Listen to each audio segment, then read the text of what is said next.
Hey, Dragon Slayers. It's been about 5 hours since my last meal, and my blood sugar is 89.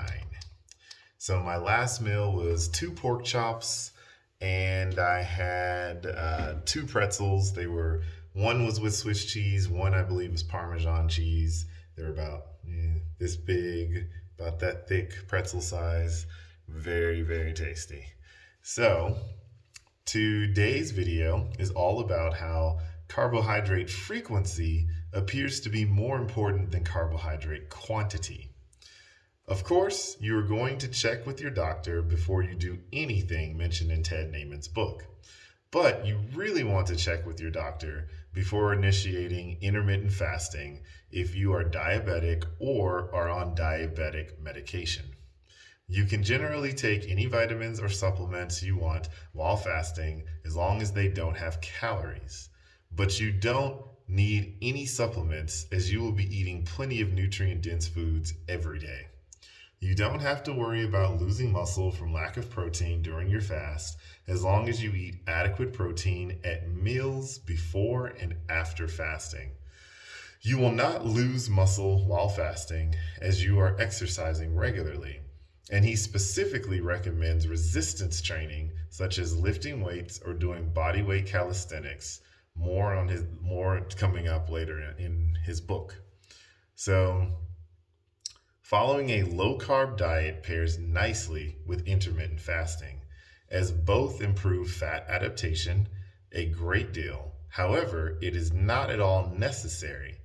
And the real power of intermittent fasting probably lies in the way it decreases carbohydrate frequency. So even those on a high carbohydrate diet will see fat adaptation benefits of intermittent fasting.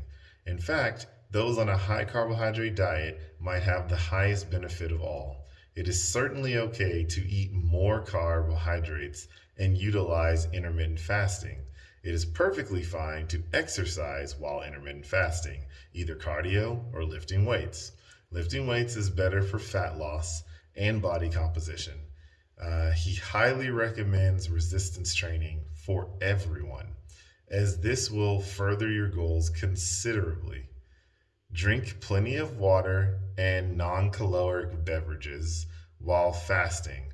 Coffee and tea in the morning make fasting considerably more enjoyable in addition to health and fat burning benefits, and are therefore highly recommended.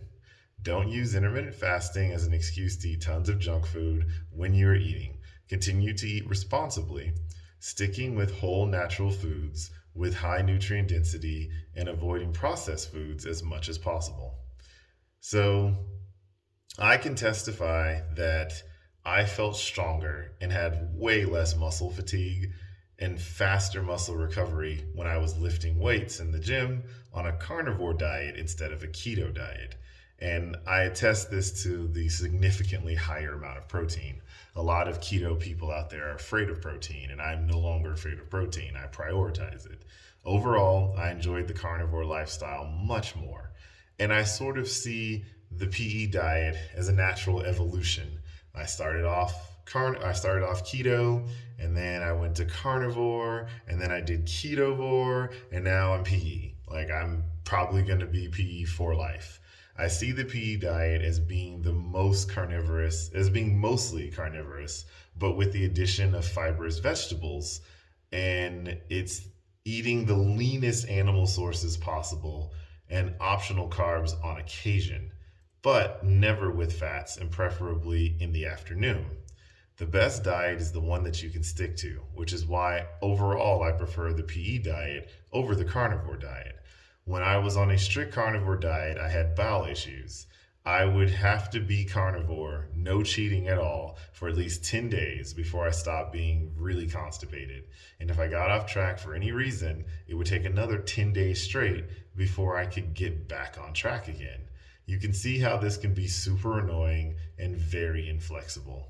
Even now, while I'm traveling, I'm eating some carbs every day. But I'm remembering to focus on protein and my blood sugar. While it's about 20 points higher than usual, it's still very much under control. While traveling, I try to maintain my weight. When I get back home, I will focus on continuing to lose weight once again. But that's what I've got for you guys today. Don't forget to like and subscribe, and you can support me on Patreon. The link is in the description below. And remember that together, you and I will slay the dreaded diabetes dragon.